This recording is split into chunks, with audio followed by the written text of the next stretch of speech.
ಚಿಂದಿ ಉಡಾಯಿಸೋ ಖಾರ ಬಣ್ಣ ರುಚಿಯನ್ನು ನೀಡುತ್ತದೆ. ಮೆಣಸಿನ ಪುಡಿ ಚಿಂದಿ ಉಡಾಯಿಸೋ ಖಾರ ಬಣ್ಣ ರುಚಿ. ಇನ್ನು ಸಜಾಬಂದಿ ಕೈದಿಯಾಗಿ ಪ್ರಜ್ವಲ್ ರೇವಣ್ಣ ಮೂರನೇ ರಾತ್ರಿಯನ್ನ ಜೈಲಿನಲ್ಲಿ ದುಡಿದ್ದಾರೆ. ಬರೀ ಒಂದು ಕೇಸ್ನಲ್ಲಿ ಅಷ್ಟೇ ಸದ್ಯ ತೀರ್ಪು ಪ್ರಕಟವಾಗಿದ್ದು ಮಾಜಿ ಸಂಸದನಿಗೆ ಇನ್ನೂ 3 ಪ್ರಕರಣಗಳು ಕಾಡ್ತಾ ಇವೆ. ಹಾಗಿದ್ರೆ ಪ್ರಜ್ವಲ್ ವಿರುದ್ಧದ ಕೇಸ್ಗಳ ವಿವರವೇನು ಅಂತೀರಾ? ಬನ್ನಿ ರಿಪೋರ್ಟ್ ನೋಡೋಣ.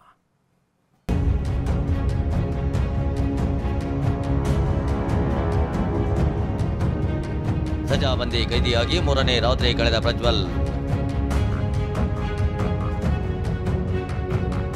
ಒಂದು ಕೇಸಲ್ಲಿ ದೋಷಿ, ಕಾಡುತ್ತಿದೆ 3 ಕೇಸ್ ತೀರ್ಪು.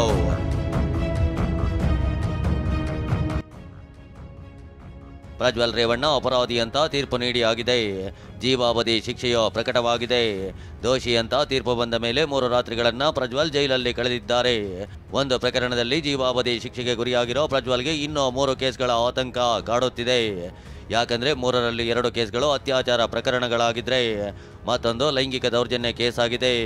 ಕೆಆರ್ ನಗರದ ಮಹಿಳೆಯ ಮೇಲಿನ ಅತ್ಯಾಚಾರ ಆರೋಪದ ಕೇಸಲ್ಲಿ ಜೀವಾವಧಿ ಶಿಕ್ಷೆ ನೀಡಲಾಗಿದೆ. ಕೋರ್ಟ್ ತೀರ್ಪು ಪ್ರಶ್ನಿಸಲು ರೇವಣ್ಣ ಕುಟುಂಬ ನಿರ್ಧಾರ ಕೂಡ ಮಾಡಿದೆ. ಆದ್ರೀಗ ಉಳಿದ 3 ಕೇಸ್ಗಳ ಬಗ್ಗೆಯೂ ಚಿಂತೆಗೀಡು ಮಾಡಿದೆ.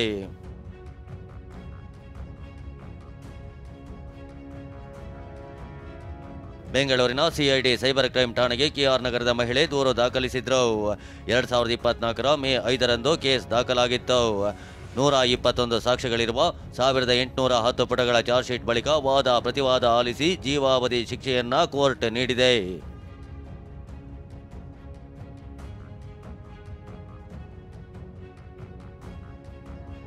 ಬೆಂಗಳೂರಿನ ಸಿಐಡಿ ಪೊಲೀಸ್ ಠಾಣೆಯಲ್ಲಿ ದಾಖಲಾದ 2ನೇ ದೂರು ಇದು.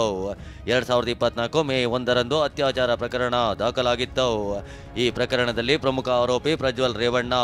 120 ಸಾಕ್ಷಿಗಳೊಂದಿಗೆ 1690 ಪುಟಗಳ ಚಾರ್ಜ್ ಶೀಟ್ ಕೋರ್ಟ್ಗೆ ಸಲ್ಲಿಕೆಯಾಗಿದೆ. ಕೋರ್ಟ್ನಲ್ಲಿ ಕೇಸ್ನ ವಿಚಾರಣೆ ಈಗಾಗಲೇ ಆರಂಭವಾಗಿದೆ. ಹಾಸನದ ಹೊಳೆ ನರಸೀಪುರ ಪಟ್ಟಣ ಠಾಣೆಯಲ್ಲಿ ದಾಖಲಾದ ಮತ್ತೊಂದು ಕೇಸ್ ಇದು. 2024 ಆಗಸ್ಟ್ 28ರಂದು ದಾಖಲಾಗಿದ್ದ ಲೈಂಗಿಕ ದೌರ್ಜನ್ಯ ಕೇಸ್. ಇದರಲ್ಲಿ ಪ್ರಜ್ವಲ್ ರೇವಣ್ಣ ಜೊತೆಗೆ ಎಚ್.ಡಿ. ರೇವಣ್ಣ ಕೂಡ ಆರೋಪಿ. 153 ಸಾಕ್ಷಿಗಳೊಂದಿಗೆ 2360 ಪುಟಗಳ ಚಾರ್ಜ್ ಶೀಟ್ ಸಲ್ಲಿಕೆಯಾಗಿದೆ.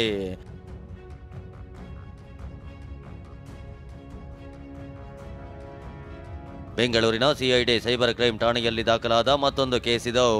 2024 ಜೂನ್ 10ರಂದು ಲೈಂಗಿಕ ದೌರ್ಜನ್ಯ ಕೇಸ್ ದಾಖಲಾಗಿತ್ತು. ಈ ಪ್ರಕರಣದಲ್ಲಿ ಪ್ರಮುಖ ಆರೋಪಿಯೇ ಪ್ರಜ್ವಲ್ ರೇವಣ್ಣ. ಹೀಗಾಗಿ ಬಾಕಿ ಉಳಿದ 3 ಪ್ರಕರಣಗಳ ಬಗ್ಗೆಯೂ ಪ್ರಜ್ವಲ್ ಚಿಂತಾಕ್ರಾಂತರಾಗಿದ್ದಾರೆ.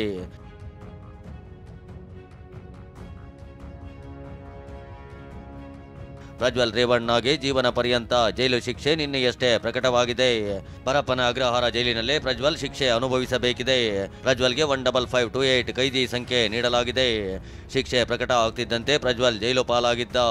ಇಷ್ಟೋ ದಿನ ವಿಚಾರಣಾಧೀನ ಕೈದಿಯಾಗಿದ್ದ ಪ್ರಜ್ವಲ್ ಸಜಾ ಬಂದಿಯಾಗಿದ್ದಾನೆ. ಪ್ರಜ್ವಲ್ನ ಜೈಲಿನ ದಿನಚರಿ ಹೇಗಿರುತ್ತೆ ಅನ್ನೋದನ್ನ ನೋಡಿದ್ರೆ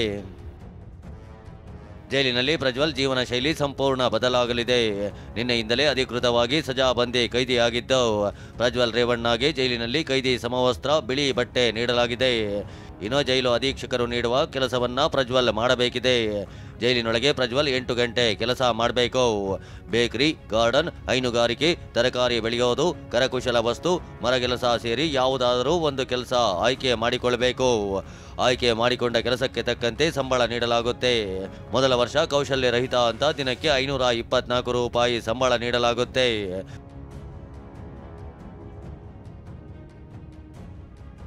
ಒಟ್ನಲ್ಲಿ ಜೈಲು ಸೇರಿರುವ ಪ್ರಜ್ವಲ್ ರೇವಣ್ಣಗೆ ಸದ್ಯಕ್ಕಂತೂ ಯಾವುದೇ ದಾರಿ ಕಾಣ್ತಿಲ್ಲ.